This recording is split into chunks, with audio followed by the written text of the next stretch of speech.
بسم اللہ الرحمن الرحیم۔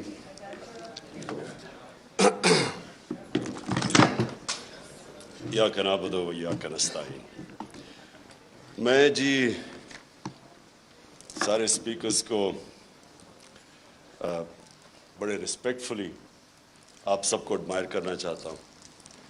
میں ایڈمائر اس لیے کرنا چاہتا ہوں کہ میں سمجھتا ہوں کہ آپ جہاد لڑ رہے ہیں۔ جہاد کی ڈیفینیشن کیا ہے؟ ظلم کا مقابلہ کرنا، ناانصافی کے سامنے اپنی آواز بلند کرنا۔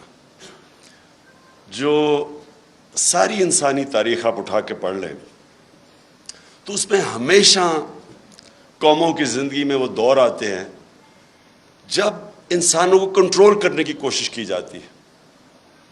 یہ جس کو ہم ڈکٹیٹرشپس کہتے ہیں، فیشزم کہتے ہیں، بادشاہت، یہ ساری جو آپ انسانی تاریخ دیکھیں تو کوششیں ہوتی ہے کہ انسانوں کو، جو اوپر بیٹھا ہوتا ہے بادشاہ یا ڈکٹیٹر، اس کی کوشش ہوتی ہے کہ انسان کی سوچ کو کنٹرول کر لے، اس کے اوپینینز کو کنٹرول کر لے، معاشرے کو کنٹرول کر لے۔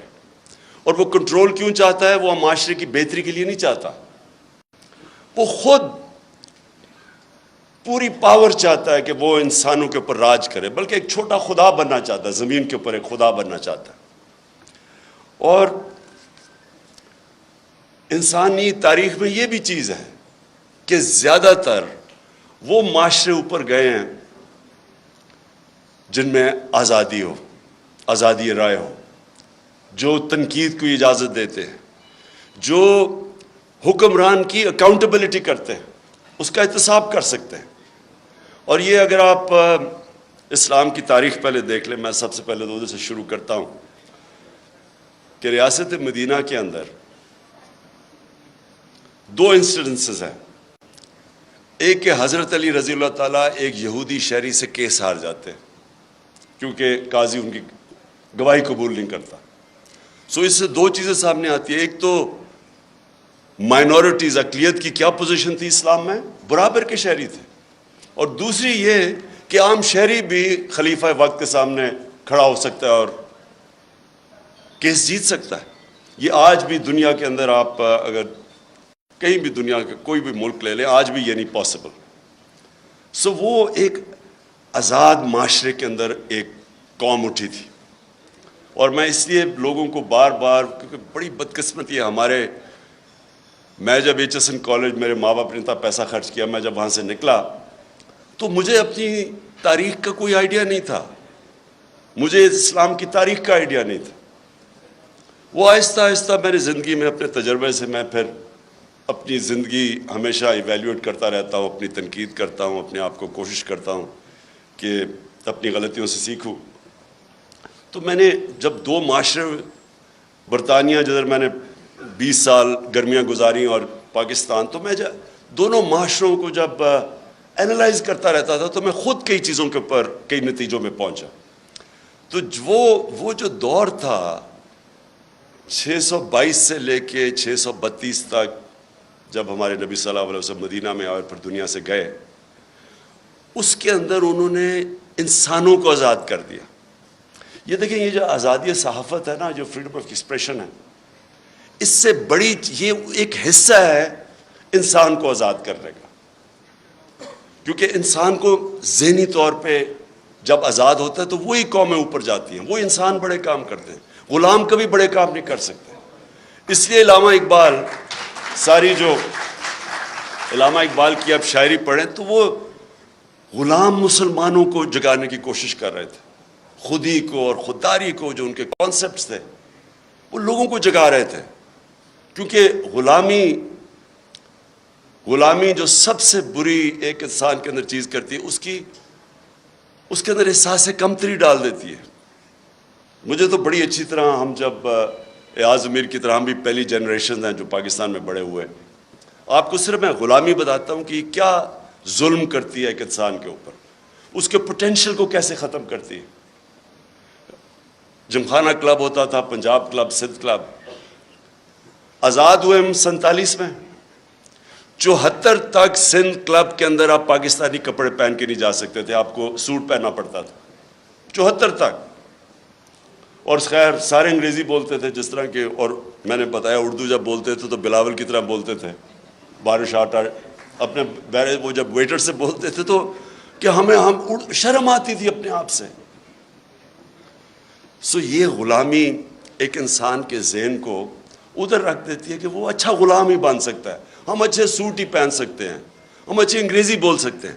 لیکن جو ایکسپلوژن ہوئی تھی مسلمانوں کی, جب ہمارے دنیا کے سب سے عظیم لیڈر نے انسانوں کو ذہنی طور پہ فکری آزادی دی تھی, تو انہوں نے ہر چیز میں دنیا کی امامت کی تھی. سب 200-300 سال تک سارے سائنٹسٹ پاکستان مسلمان تھے.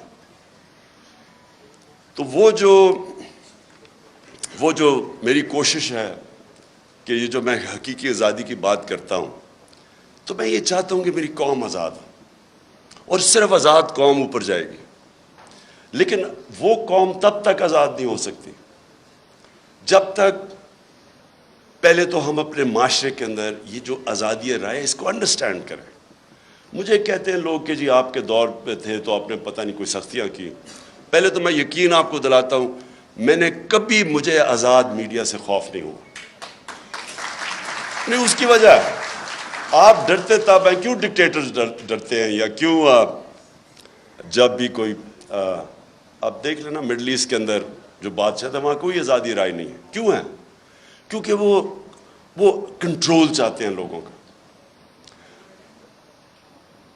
کرپٹ پولیٹیشنز, نواز شریف نے, مجھے ابھی بھی یاد ہے 97-98 میں ہوگا کہ وہ نجم سیٹھی کو اس نے تنقید کی اس کی کرپشن پہ, اس نے اس کو بند کر کے 3 دن مار پڑوائی. اور میں افسوس کرنے گیا تو ابھی یہ عمران ریاض بات کر رہا تھا, وہاں یہ نہیں انہوں نے کہا کہ مجھے بڑی پاکستانیوں سے کال آئی جب نجم سیٹھی کو اس نے مار پڑوائی نواز شریف نے, اس نے کہا مجھے اسٹروپ ٹالبوٹ سے کال آئی ہے, امریکہ سے کال آئی ہے کہ جی بڑا ظلم ہو گیا. کیوں یہ ان کو خطرہ ہوتا ہے؟ کیونکہ انہوں نے کرپشن کی ہوتی ہے. جب کرپشن کی ہوتی ہے تو ان کو کنٹرول کرنا ہوتا ہے, اور یا پھر تم نے قانون توڑنے ہوتے ہیں. میں نے صرف مجھے ایک ایشو ہوتا تھا. دیکھیں, آزادی رائے کا مطلب یہ نہیں کہ آپ لوگوں کی توہین کریں, سلانڈر کریں. اب میں کیونکہ انگلینڈ میں نے کیس لڑا ہوا ہے عدالت کے اندر ڈیفیمیشن کا, تو وہاں تو اگر آزادی رائے ہے تو ساتھ پورا یہ بھی آپ کو چیک اور بیلنس ہے. آپ ہر کچھ کسی کی پگڑی نہیں اچھال سکتے, تو لوگوں کو موقع ملتا ہے کہ عدالت میں جا کے اپنی عزت بحال کرے یا ڈیفیمیشن کے کیس کرے. بدقسمتی سے میں پرائم منسٹر تھا, میرے اوپر اسی نجم سیٹھی نے کوئی بڑی غلط باتیں رکھی, میں اس کو عدالت میں لے گیا. میرے دور میں تو وہ کیس لگا ہی نہیں. تو پرائم منسٹر کو ہی اگر انصاف نہیں ملتا تو بیچارے عام لوگوں کو کیا ملنا ہے. جب آپ کے پاس آزادی آتی ہے اس کے ساتھ ذمہ داری بھی آتی ہے. میں نے جتنا ٹائم برطانیہ میں گزارا اس کے ساتھ ذمہ داری ہوتی ہے آزادی کے ساتھ. اب میں دوسری چیز پہ آتا ہوں, پاکستان میں کیا ہو رہا ہے. میں نے ابھی ایاز امیر نے بڑی ڈیٹیلز میں اس چیز کے اوپر بات کی. میں اپنی ذرا ایوولوشن بتاتا ہوں کہ ہم جب 90s کے اندر تماشا دیکھ رہے تھے, دونوں پارٹیز آئیں, 2 دفعہ کرپشن میں دونوں کو نکالا گیا, تو تب ہمارے ان دونوں پارٹیز کو دیکھ کے میرے بھی ذہن میں آیا کہ شاید کم کرپشن ہوگے کہ اگر ملٹری اس سے بہتر ہوگی. یہ ہم نے وہاں کی سوچنا شروع کر دیا کہ اس سے بہتر تو ہے. وہ ضیاء کے زمانے میں گروتھ ریٹ بھی زیادہ تھی, اکانومی بھی آگے تھی, لگ رہا تھا. تب وہ اور چیز ہے کہ تنقید نہیں تھی تو اس لیے کئی چیزیں پتہ ہی نہیں چلتی تھی. تو ہم نے بھی یہ سوچنا شروع کیا, کیونکہ انہوں نے جو دونوں دفعہ کرپشن میں گئی, ان کے اوپر پورے دونوں نے ایک دوسرے کے اوپر جو کیسز بنائے کرپشن کے, کوئی سر مال تھا, کوئی ہدایبہ پیپر مل تھی. مجھے یاد ہے فاروق لغاری جب وہ کیئر ٹیکر گورنمنٹ آئی 96 میں, تو انہوں نے مجھے پوری فائلیں دی کہ بے نظیر اور زرداری نے $1.5 ارب ملک سے نکالا. میں اب بات کر رہا ہوں 96 کی, اور نواز شریف نے بھی $1.5 بلین ملک سے باہر نکالا. تو میں تو پالیٹکس میں آئی کرپشن کے خلاف تھا. دیکھیں, اور کرپشن جو ہے نا وہ ایک سمٹمز ہے جس ملک کے اندر قانون کی بالادستی نہ ہو. جدھر رول آف لا نہیں ہوتا ادھر کرپشن ہوتی ہے. رول آف لا بھی میں ایکسپلین کر دوں کہ طاقتور کے لیے جب تک آپ قانون کے نیچے نہیں لے کے آتے وہ رول آف لا نہیں ہے, وہ پھر طاقت کی حکمرانی ہے جو جنگل کا قانون ہے. تو میں نے جب دیکھا کہ یہ دو باری لے کے آئے اور دونوں آ کے نواز شریف نے جتنی دیر میں پرائم منسٹر تھا اتنی اس سے کم ٹائم میں اس نے 17 فیکٹریاں بنا لی, 3 سال کے اندر 17 فیکٹریاں بنا لی اور گورنمنٹ بینکس سے قرضے لیے. اب یہ جو میں فرق کیا تھا, میں نے برطانیہ کا سسٹم دیکھا ہوا تھا, ان کی پارلیمنٹ دیکھی ہوئی تھی, ان کے پولیٹیشنز کے اوپر میں نے جو ان کے اوپر چیکس اور بیلنسز ہیں, جو ان کی اخلاقیات ہے وہ میں نے دیکھی ہوئی تھی. تو ہم چاہتے تھے ہمارا بھی ملک آگے بڑھے. انہوں نے آتے ساتھ ہی دونوں پارٹیز نے مل کے سب لگ گئے پیسہ بنانے کے لیے. تو میں آیا تھا کرپشن کے خلاف, اور آپ جب مشرف کا دور آیا تو مجھے یاد ہے جنرل امجد نے فائلیں دکھائی ان کی چوری کے اوپر, بتایا کہ انہوں نے کتنی کرپشن کی ہوئی ہے. اور ہم نے جنرل مشرف کی شروع میں سپورٹ اس لیے کی کہ ہم سمجھے کہ جنرل مشرف واقعی کرپشن ختم کرنے آیا ہے. وہ بعد میں پتہ چلا کہ وہ کرپشن کے نام پہ ہم سارے اس کی سپورٹ کر, وہ بھی پاور کے لیے آیا تھا, اور انہی لوگوں کو پھر این آر او دے دیا اس نے, جبکہ کسی کی رائٹ نہیں ہے کہ آپ پبلک کا پیسہ چوری ہو وہ معاف کر دے. کرپشن کا مطلب ہوتا ہے پبلک کا پیسہ چوری کا مطلب ہوتا ہے میرا کوئی چوری کرے. کرپشن ہے جو عوام کا پیسہ چوری کرے, تو اس کے پاس تو رائٹ ہی نہیں تھا کہ ان کی چوری معاف کرنا. بہرحال اس کے بعد یہ دو آیا اور انہوں نے جو 10 سال میں کیا. اب جو مجھے چیز سب سے جس پوائنٹ پہ میں آ رہا ہوں, میں ہمیشہ سمجھتا رہا کہ جو ہماری اسٹیبلشمنٹ ہے اس کو زیادہ ملک کی فکر ہوگی اور وہ اس چیز کو ہونے نہیں دیں گے. وہ جب دیکھتے ہیں چوری تو وہ اس کے اوپر ایکٹ کریں گے. کیونکہ مجھے تھرو آؤٹ جب میں یہ سٹرگل کر رہا تھا تو مجھے اسٹیبلشمنٹ کی طرف سے کئی دفعہ مجھے آئی ایس آئی نے مجھے بتاتے تھے ان کی چوری کے, یہ جی فلانے انہوں نے اتنی چوری کی. یہ بھی جو دور تھا ان کا 2008 سے لے کے, تب بھی مجھے وہ مٹیریل جی اسے اتنا چوری کر لیا, وہ چائنا جا کے تو اتنی کک بیکس لے لی. یہ مجھے بتایا کرتے تھے کہ وہ جی اس کا حمزہ یہ سلمان شہباز یہ وہ چائنا پہنچا تو تھا کک بیکس لینے کے لیے کانٹریکٹس کے اوپر. یہ ساری ان سے مجھے انفارمیشن آئی تھی. اور جب میں پھر پرائم منسٹر بنا تو سارے کیسز سب کو پتا تھا کہ ان کے کیسز کون سے ہیں, اور بدقسمتی سے جو نیب تھی وہ ہمارے کنٹرول میں ہی نہیں تھی. تو مجھے تب بھی سمجھنا ہے کہ کیسز سارے میچور ہیں, کیوں نہیں پکڑے جا رہے ہیں. تو بعد میں پتہ چلا کسی کا شفقت کا ہاتھ تھا, وہ کبھی ایکسیلیٹر دبا دیتے تھے پھر کبھی واپس آ جاتا تھا. ہم جناب دیکھ رہے ہیں تماشا, گالیاں ہمیں پڑ رہی ہیں کہ جی آپ نے وہ کسی کو نیب میں لے کے جاتے تھے تو مجھے گالیاں نکال کے اندر جاتے ہوئے بھی باہر نکلتے ہوئے بھی. لیکن ہمارا ہاتھ میں, میرے ہاتھ میں نیب کدھر تھی. میں تو کہا اگر میرے ہاتھ میں نیب ہوتی تو یہ بڑے آرام سے کم از کم 15-20 لوگوں سے ہم اربوں روپیہ نکال لیتے ان کو جیلوں میں ڈال کے. اچھا اب جناب یہ اپریل میں جو ہوا, میں جو میرے ذہن میں جو شوق ہے, چلیں ہم یہ نہیں کسی کو اکیوز کرتے کہ وہ ایک سازش کا حصہ تھی, لیکن میں یہ سوال پوچھتا ہوں اسٹیبلشمنٹ سے کہ آپ نے ان لوگوں کو کیسے ہمارے ملک کے اوپر مسلط ہونے دیا جبکہ آپ خود ہی بتاتے تھے کہ ان کی کتنی چوری ہے. اس کا تو یہ مطلب کہ چوری آپ کے لیے بری چیز نہیں ہے. اور میں اس لیے ایک ملک میں یہ اپنے دور میں نے شروع کر دیا تھا رحمت للعالمین اتھارٹی بنا کے سیرت نبی اپنے بچوں کو پڑھائیں, کیونکہ جو امر بالمعروف ہے وہ ایک معاشرے کا کارنر سٹون ہوتا ہے. ایک معاشرہ جب اچھائی کے ساتھ کھڑا ہوتا ہے اور برائی کے خلاف کھڑا ہوتا ہے تو معاشرہ فائٹ کرتا ہے برائی, کرپشن کو معاشرہ فائٹ کرتا ہے. لیکن جب آپ برائی کو برائی نہ سمجھیں, کرپشن بری چیز ہی نہیں ہے, چوری بری چیز نہیں ہے, تو محنت کون کرے گا آپ کے معاشرے میں؟ اگر آپ نے معاشرہ اپنا تباہ کرنا ہے, آپ کو کوئی ایٹم بم پھینکنے کی ضرورت نہیں ہے, صرف اخلاقیات ختم کر دیں, اچھے برے کی تمیز ختم کر دیں. مولانا رومی کی بڑی فیمس سینگ ہے, اب کسی نے پوچھا مولانا صاحب یہ قوم کیسے مرتی ہے, انہوں نے 2 درختوں کا بتایا، ایک بڑا خوشبودار اور ایک بڑا برا درخت. انہوں نے کہا جب ایک قوم ان کے اندر فرق کرنا ختم کر دیتی ہے، اچھے برے کی تمیز ختم کرتی، قوم مر جاتی. اس لیے ہی جو مدینہ کی ریاست تھی وہ امر بالمعروف پہ کھڑی ہوئی تھی. سارے معاشرے کو حکم کیا گیا تھا کہ آپ نے برائی کے خلاف کھڑے ہونا ہے. اب میں نے انگلینڈ کے اندر یہ دیکھا ہے، میں امر بالمعروف پہ وہ چل رہے ہیں. آپ کو میں بتاؤں کہ ان کا ایک بہت بڑا نام تھا لارڈ جیفری آرچر. بڑا مارگریٹ تھیچر کا رائٹ ہینڈ، ان کی پرائم منسٹر کا رائٹ ہینڈ آدمی تھا. ہر جب ان کی ساری سوشل کیلنڈر کے اوپر وہ تھا، اس کی ہمیشہ اس کی اخباروں میں اس کی موومنٹس آتی تھی.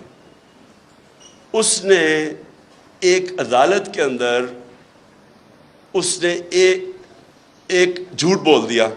کیس تھا ڈیفامیشن کا، اس نے جھوٹ بول دیا. آپ سوچیں کہ اتنا طاقتور آدمی، اس نے جھوٹ بولا، 3 سال جیل ڈالا اسے. اور جب وہ جیل سے باہر نکلا، کسی گھر کوئی اسے انوائٹ نہیں کرتا تھا. وہ جو اتنا پاپولر آدمی تھا اس کو کوئی انوائٹ نہیں کرتا تھا. عوام نے فیصلہ کیا کہ جناب اس نے غلطی کی ہے، اس نے اور کیا کیا، جھوٹ بولا. اب یہاں سوچے کہ لنڈن تو تھوڑے، پاکستان بھی میں میری کوئی پراپرٹی نہیں ہے، اور اس کے اوپر پھول پھینکے جا رہے ہیں. وہ جا کے ادھر جا کے وہ دوسرا والا کہہ رہا ہے کہ یعنی قطری خط جو ایک اپنی اربوں روپے کی پراپرٹیز کے لیے ایویڈنس پریزنٹ کر دے اور اس کو کوئی فرق ہی نہ پڑے ملک میں. ایک برنی میڈوف ملٹی بلینر بن گیا امریکہ کے اندر. اس کے بعد اسے پتا چلا کہ جی برنی میڈوف نے جو پیسہ بنایا تھا وہ ایک پونزی اسکیم تھی، یعنی ایک فراڈ سے بنایا تھا. اس کے 2 بیٹے تھے اور بیوی، ان کو بھی نہیں پتا تھا.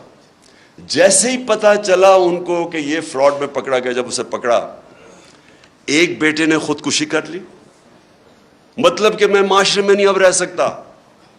دوسرا بیٹا سولٹری، یعنی اپنے آپ کو اس نے آئسولیٹ کر دیا اور 2 سال کے بعد مر گیا. بیوی نے طلاق دے دی، یعنی اس کی اپنی فیملی نے اس کو ڈسون کر دیا. سنگاپور کے اندر 2 لی کوان یو جو سنگاپور کا بڑا اسٹیٹسمن تھا، 2 اس کے وزیروں میں جب کرپشن میں پکڑ گئے خودکشی کر لی. دیکھیں معاشرہ، جب معاشرہ کرائم فائٹ کرتا ہے تب کرائم آپ جیتتے ہیں. اب میں جب تھا جی فلانے نے پیسہ ادھر کر دیا، اس نے ادھر کر دیا، کس کو پکڑیں گے آپ جب تک معاشرے کے اندر آپ یہ اچھے برے کی تمیز نہیں دیں گے. اور ادھر میڈیا کا بہت بڑا ہاتھ ہے. اب مجھے ابھی آپ نے بات کی کہ جی دیکھیں کوئی سچ فلانے کے لیے اور کوئی سچ عمران خان کے لیے، ٹھیک کہہ رہے ہیں، یہ بالکل آپ ٹھیک کہہ رہے ہیں کہ گورننس، کوئی کہے گا کہ عمران خان کی بہتر ہے، کوئی کہے گا کہ شہباز شریف کی بہتر ہے، کہہ سکتے ہیں کیونکہ ڈفرینٹ اوپینینز ہے. کوئی کہے گا کہ اکانومی اس ٹائم میں بہتر تھی، کوئی کہے گا میرے ٹائم میں. یہ بالکل ٹھیک ہے. لیکن جب کوئی لوگ کرپشن کے اندر 16 ارب روپے کی corruption open and shut case میں، اگر ایف آئی اے اس کا انڈر ٹرائل ہے، اس کو آپ کیسے کہہ سکتے ہیں کہ جی وہ میری رائے اور فرق ہے اور اس کی رائے فرق ہے؟ وہ تو اس کا مطلب کہ جب اب نواز شریف جھوٹ بول کے 4 ارب روپے کی پراپرٹیز ہیں لنڈن کے اندر جدھر ہیں، اس کے بیٹے نے ایڈمٹ کیا کہ یہ بینیفیشری اونر ان پراپرٹیز کی مریم نواز ہے. مریم نواز جب چھوٹی تھی، جب پراپرٹیز نہیں، اس کا مطلب نواز شریف کا پیسہ ہے. کیا وجہ ہے کہ آج تک اس کو کئی لوگ لیڈر مانتے ہیں؟ بلکہ اسکیم پوری ایک کوشش ہو رہی ہے کہ اس کو پاکستان کے اندر ابھی پھر کہ عمران خان کو بھی ڈسکوالیفائی کرو اور پھر کہیں جی اچھا دونوں کو ہم الیکشن لڑنے کی اجازت دے دیتے ہیں. یعنی مجھے اور اس کو ایک ہی جگہ پہ کھڑا کر دیا. اتنے بڑے لٹیرے کو کہ یہ کہہ رہے ہیں کہ جناب عمران خان وہ کیونکہ پتہ نہیں وہ اس کیس کے اندر الیکشن کمیشن. دیکھیں یہ ہمارا سب سے بڑا چیلنج ہے. اور ادھر میڈیا کا بہت بڑا رول ہے، بیکاز میڈیا عوام کے اوپینین کو شیپ کرتا ہے. جس طرح کہ اسحاق ڈار جب گیا ہارٹ ٹاک کے اوپر، تو اس نے جو اس کا حال کیا ہے، کوئی بھی ویکنس جس میں ہو، یہ جس کے اوپر کرپشن کی، وہ نہیں جا سکتے میڈیا کے اوپر، وہ چھپتے ہیں میڈیا سے. یا ہر روز شام کو جن کے اوپر اربوں روپے کرپشن کے کیسز ہیں، وہ جا کے بٹھا دیتے ہیں ایک بیچارہ پی ٹی آئی کا معصوم سا ہے وہ بٹھا دیتے ہیں ساتھ, وہ پنچنگ چل رہی ہوتی ہے, تم چور ہو تم چور ہو. سو میری سب سے یہ جو اور اسی کے اوپر میں آ رہا ہوں کہ جب ہماری اسٹیبلشمنٹ کو پتہ تھا ان کی پاس کتنے سال 30 سال سے یہ ملک کو لوٹ رہے ہیں, سارے ان کے پاس کیسز, مجھے انہوں نے دکھائے ہوئے. میں سوال یہ پوچھتا ہوں کہ انہوں نے کیسے ان کا راستہ نہیں روکا؟ اگر ملک کی فکر ہے تو کیسے آپ ان کو اجازت دے دیتے ہیں؟ ایک تو ہمیں پتہ ہے کہ امریکہ کا انٹرسٹ, امریکہ کی جو پالیسی ہے وہ اپنے انٹرسٹ پروٹیکٹ کرتے ہیں. ان کا ہے کہ جی وہ پاکستان ہمیشہ ایک ٹیلی فون کرو تو جو کام کروانا چاہے یہاں سے کرنے کے لیے تیار ہیں. اس کا یہ نہیں مطلب کہ اگر آج میں کہتا ہوں کہ بیسز نہیں دینے یا میں کہتا ہوں میں نے روس جا, یہ نہیں کہ میں اینٹی امریکن ہوں. میں ان کا اپنا انٹرسٹ ہے, ہمارا کام ہے اپنے لوگوں کے انٹرسٹ پروٹیکٹ کرنا, یہ اینٹی نہیں ہے. لیکن ان کو اتنی عادت پڑی ہوئی ہے یہاں کہ یہ ہاتھ باندھ کے سامنے کھڑے ہو جاتے ہیں. تو میں یہ مجھے ایشو ہے کہ کیسے ایک باہر سے, ہمیں پتہ ہے ڈونلڈ وہ تو سب کے پاس, اس کا جو سائفر تھا وہ تو سب کے پاس ہے, وہ تو آرمی چیف کے پاس بھی گیا تھا, پریزیڈنٹ پاکستان کے پاس بھی گیا, میرے پاس آیا, فورن آفس کے پاس. تو وہ تو ہمارے پاس پتہ تھا کہ وہ ایک انڈر سیکرٹری کہتا ہے کہ عمران خان کو اگر نہیں ہٹاؤ گے تو کانسیکوینسز ہوں گے پاکستان کے لیے.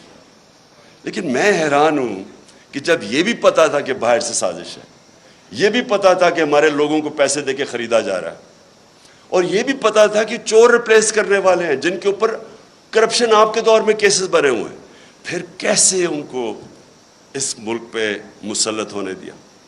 کیونکہ اسٹیبلشمنٹ کے پاس پاور ہے, ان کے پاس اس وقت سب سے زیادہ پاور ہے. تو پاور کے ساتھ ذمہ داری آتی ہے. یہ نہیں ہو سکتا کہ پاور آپ کے پاس ہے اور ذمہ داری کسی اور کے پاس ہے. اتھارٹی اور پاور ساتھ ساتھ جاتے ہیں. جب یہ اوپر آئے ہیں تو آپ جتنا مرضی کہیں ہم نیوٹرل ہیں, جو مرضی آپ کہیں ہم نیوٹرل ہیں, تاریخ کے اندر لوگ آپ کو بلیم کریں گے یہ جو ملک کے ساتھ کیا ہے. یہ جو اوپر آ کے اوپر بیٹھے ہیں, تاریخ لکھی جا رہی ہے پاکستان کی کہ کیسے آپ نے ان لوگوں کو ہمارے پر مسلط ہونے, اور جو 4 مہینے میں ہوا ہے پاکستان کے ساتھ, ان 4 مہینے میں جو مہنگائی کے اوپر سپوزٹلی آئے تھے اور آج جو مہنگائی ہے. اور میں آخر میں اب بات کرتا ہوں, اب کوشش کیا کی جا رہی ہے؟ پہلے ان چوروں کو مسلط ہونے دیا. ان کی کوشش یہ تھی کہ اچھا جی وہ ہٹائیں گے, جب یہاں تو گورنمنٹ جب ہٹتی ہے لوگ مٹھائیاں بانٹتے, وہ نہیں ہوا. پبلک نکلا ہی سڑکوں پہ, کبھی پاکستان میں اس طرح پبلک نہیں نکلی. اور اس کے بعد جو 17 جولائی کا بائی الیکشن ہوا وہ ایک اور شوق مل گیا. جب الیکشن کمیشن بھی ملی, انتظامیہ بھی, یہاں بڑا مشکل ہے, یہ تو ایکسپرٹس ہیں دھاندلی کے, تو ادھر بھی جیت گئی تحریک انصاف. 25 مئی کو انہوں نے جو ظلم کیا, اس کی کوئی مثال نہیں ہے کہ پاکستان گھروں میں رات کے 3 بجے جا کے عورتیں بچے بات دیکھ رہے ہیں, ان کے اوپر جا کے ان کو ذلیل کیا. دیکھیں آدمی اپنے اوپر تو چلو وہ لے بھی لیتا ہے, لیکن عورتیں بچوں کے رات میں 3-4 لوگ گھر گھسا ہیں تو ان کے اوپر کیا گزری ہوگی. خوف پھیلایا گیا, اس کے باوجود پھر سے اٹھ گئے. اور اب کیا فیز ہے؟ یہ فیز ہے سائیکولوجیکلی اس ملک کو ایسا دبایا جائے کہ ہم بھیڑ بکریوں کی طرح یہ تسلیم کر لیں جو اوپر سیٹ اپ آیا ہوا. اور اس کے لیے ہر حربہ استعمال کیا جا رہا ہے. سوشل میڈیا کے لوگوں کو جس طرح اٹھایا جاتا ہے, کئیوں کو اٹھا کے پھر جس نے کوئی فوج کے خلاف ٹویٹ کی ہو اسے کہتے ہیں, اسے پہلے اٹھا لیتے ہیں, پھر کہتے ہیں اچھا یہ نہیں کہ میرے سے معافی مانگو, کہو کہ یہ عمران خان نے کہا میرے ان کے خلاف ٹویٹ کروا. ان سوشل میڈیا وہ بیچارے بچوں کو اٹھا رہے ہیں. یہاں میڈیا یہ سامنے میرے بیٹھے ہوئے ہیں, میں نے دیکھا کہ ایاز امیر نے بڑی کیئرفلی ایسے ورڈنگ کی کہ انشاءاللہ کپڑے اب نہیں پھٹیں گے اس باری. یہ ان کا فورن آفس کا ایکسپیرئنس ہے, ڈپلومیسی. اور سمیع ابراہیم, عمران ریاض, اور مجھے بڑا افسوس ہے کہ ارشد شریف. اب ارشد شریف جب سے میں وہ جانتا ہوں وہ ایک اپنی سوچ کا آدمی ہے, بہت ہی پیٹریوٹک, محب وطن پاکستانی ہے. وہ جو سمجھتا ہے کہ وہ ٹھیک لائن پہ ہے اس کو پڑ جاتا ہے, اور اس لیے اس کو لوگ دیکھتے ہیں کیونکہ ان کو پتہ ہے کہ وہ اس کا سٹانس کدھر ہے. اس جیسے آدمی کو دھمکیاں, گھر میں باہر گاڑیاں کھڑی, اس کو باہر جانا پڑا. صابر شاکر باہر چلا گیا, ARY کو بند کر دیا. ARY کا کیا قصور تھا؟ اگر شہباز گل سے اگر ایک جملہ نکل ہی گیا ہے جو کہ اس کو نہیں کہنا چاہیے تھا, جس کو غلط پرسیو کر سکتے ہیں, اس کے اوپر ARY کو کیسے بند کر دیا؟ وہ ARY کو اس جملے کی وجہ سے نہیں بند کیا گیا. ایسی باتیں کہہ بیٹھے نواز شریف اور مریم اور یہ جو ایاز صادق اور فضل الرحمان کیسی باتیں کہہ گئے فوج کے خلاف.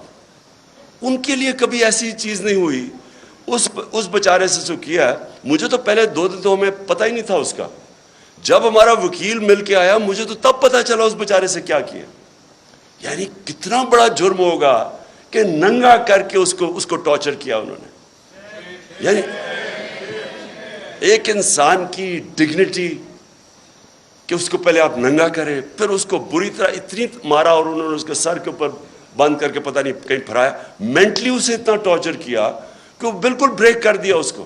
اور اسے کلوا کہہ رہے ہیں کہ جی یہ کہو کہ عمران خان نے یہ سینٹنس کہا تھا تمہیں یہ بولنے کا. اس کے پیچھے اس کو بند کیا ہوا اور اس سے جو بیچارہ جو اسے حال کیا. مجھے تو یعنی میرے خیال میں کہ ہمارا معاشرہ ادھر گر رہا ہے, اللہ کرے کہ اس سے اور نیچے نہ جائے. مجھے تو شرم آتی ہے یہ کر کیا رہے ہیں, اور کر کیا رہے ہیں وہ چوروں کو اوپر مسلط کرنے کے لیے ہمیں ایکسیپٹ کروا رہے ہیں ان کو. سب سے خوفناک چیز یہ ہے, اچھا کوئی بہت بڑا منصوبہ ہو, کوئی پاکستان کی بہتری ہو, چلے جی ہم یہ آپریشن بھی ٹالریٹ کر لیں. یہ چور جو 30 سال سے ملک کو پیسہ چوری کر رہے ہیں, 26 سال میں ان کے اگینسٹ جہاد کر رہا ہوں, ان کو ایکسیپٹ کروانے کے لیے میڈیا کا منہ بند, خوف پھیلا رہے ہیں, لوگوں کو ڈرا رہے ہیں, اور پھر آگے پلاننگ کر رہے ہیں کہ کسی طرح تحریک انصاف ٹوٹ جائے گی. ہمارے لوگوں کو کال کر رہے ہیں, ہمارے MNAs کو کال کر رہے ہیں, ہمارے سینئرز کو اپروچ کر رہے ہیں, خوف پھیلا رہے ہیں ان کے اندر. اور میں اس لیے آج ساری اپنی قوم کے سامنے کہنا چاہتا ہوں کہ دیکھیں یہ واقعی ایک پاکستان کا ڈیفائننگ مومنٹ ہے. میں پھر سے کہوں گا کہ آز امیر اور میں, ہماری وہ جنریشن ہے جو پاکستان کے ساتھ بڑی ہوئی ہے. میں نے کبھی اپنی قوم کے اندر یہ شعور نہیں دیکھا, ایسی بیداری نہیں دیکھی. فیملیز رات کے 12 بجے تک جلسے اٹینڈ کر رہی ہیں. میں جب انہوں نے جب 25 مئی کو یہاں ظلم کیا تو ہم بڑی وہ کنٹینر میں آہستہ آہستہ جب آ رہے تھے, صبح کے 6 بجے 7 بجے سڑکوں کے اوپر لوگ کھڑے ہوئے تھے, اور فیملیز اور بچے لوگوں نے اٹھائے ہوئے. یہ کوئی بھی, میں یہ چیلنج ان کو کرتا ہوں, آپ جو مرضی کر لیں, جتنا مرضی خوف پھیلا لیں, یہ جو اس وقت اس ملک میں بیداری ہے اور یہ جو قوم اٹھ رہی ہے, آپ کچھ بھی نہیں کر سکیں گے. آپ جو مرضی کر لیں, یہ قوم, یہ جو بیداری کا اور شعور کا جن ہے, یہ کبھی بوتل میں آپ واپس نہیں ڈال سکتے. اور جتنا آپ اس کے اوپر آپریشن کریں گے اور جتنا لوگوں کے اوپر ظلم کریں گے, اسے شہباز گل سے پوچھ رہے جی عمران خان کھاتا کیا ہے, پہلے تو اسے کہہ رہے ہیں کہ عمران خان کے خلاف سٹیٹمنٹ دو, پھر کہتے کھاتا کیا ہے. میں آپ سب کو بتانا چاہتا ہوں کہ یہ ایسے نہیں وہ پوچھ رہے کھاتا کیا ہے کہ ان کو میری ڈائٹ کی اتنی فکر نہیں ہے. 4 شہباز شریف کے جو گواہ تھے FIA کے 16 ارب کے کرپشن کیس کے اندر, 4 گواہ 2 مہینے کے اندر ہارٹ اٹیک سے مرے ہیں. ان کو کھانے کا ہی پتا تھا کہ وہ کھاتے کیا ہیں. اس کا جو انویسٹیگیٹر تھا ڈاکٹر رضوان FIA کا, وہ ہارٹ اٹیک سے مرا. جو دوسرا انویسٹیگیٹر تھا اس کو ہارٹ اٹیک ہوا لیکن بچ گیا. اور یہ کھاتے کیا ہیں پتا ہوتا ہے تو یہ پھر ان کو آگے پھر کیسے ان کو ٹھکانے لگاتے ہیں. تو میں یہ آخر میں اپنے نیوٹرلز کو پیغام دینا چاہتا ہوں. کیا آپ کو فکر ہے اس قوم کی؟ بالکل ایاز امیر نے ٹھیک بات کی. آپ کو پتہ ہے ملک کدھر جا رہا ہے؟ کیا کسی ملک کی جو معیشت کا اس وقت حال ہے، کیا جب تک پولیٹیکل سٹیبلٹی نہیں آتی معیشت ریکور کر سکتی ہے؟ معیشت کیسے آپ کی ٹھیک ہوگی جب ایک ملک میں کسی کو واقعی نہیں پتا، مجھے نہیں پتا، کسی کو نہیں پتا کہ 1 مہینے 2 مہینے 3 مہینے میں کیا ہوگا. میں نے اگر آج معیشت اس طرح اوپر جاتی ہے، دولت میں اضافہ تب ہوتا ہے جب ملک میں انویسٹمنٹ ہوتی ہے، نوکریاں ملتی ہیں، ویلتھ کریشن ہوتی ہے. تو جو بھی انویسٹمنٹ کرتا ہے وہ پہلے دیکھتا ہے کہ آج اگر میں پیسہ انویسٹ کروں گا تو 3-6 مہینے 1 سال کے بعد اس کو سرٹنٹی چاہیے ہوتی ہے، اس کو سٹیبلٹی چاہیے ہوتی ہے اگر پیسہ اس نے انویسٹ کر رہا ہے. آج کون انویسٹ کرے گا؟ اور یہ اگر یہی آپ کا خیال ہے کہ بہت بڑی اچیومنٹ ہو گئی کہ جی وہ ابھی سعودی عربیہ سے پیسہ آ جائے گا اور ادھر سے آ جائے گا پیسہ UAE سے یا چائنا نے، اس سے تو یہ تو کینسر کا علاج ڈسپلن سے کر رہے ہیں آپ.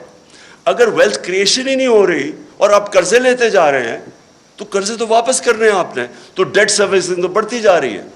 ہم جب پہلا سال تھا تو جتنا ہم نے ٹیکس اکٹھا کیا آدھا ٹیکس چلا گیا ڈیٹ سروس، قرضوں پہ سود دینے پہ، تو سارے ملک کے لیے آدھا ٹیکس رہ گیا. سو اس لیے یہ کوئی حل ہے کہ آپ سمجھیں کہ تھوڑے قرضے آگے تو چلو تھوڑا اور ملک آگے چل جائے گا؟ حل اس کا یہ ہے پولیٹیکل سٹیبلٹی میں، اور پولیٹیکل سٹیبلٹی صرف آئے گی فری اینڈ فیئر الیکشن سے. اس کے علاوہ صاف اور شفاف، میں آج چیلنج کرتا ہوں، صاف اور شفاف الیکشن کے علاوہ مجھے کوئی بتا دے کہ پاکستان میں سٹیبلٹی کیسے آئے گی. اور پولیٹیکل سٹیبلٹی نہیں آئے گی، اکنامک سٹیبلٹی نہیں آئے گی، اور اکنامک سٹیبلٹی نہیں آئے گی تو یہ ملک تو نیچے جا رہا ہے، قرضے چڑھتے جا رہے ہیں، حل تو کسی کے پاس ہے ہی نہیں. اس لیے میں اپنے نیوٹرل سے آخر میں یہ کہتا ہوں کہ ابھی بھی وقت ہے،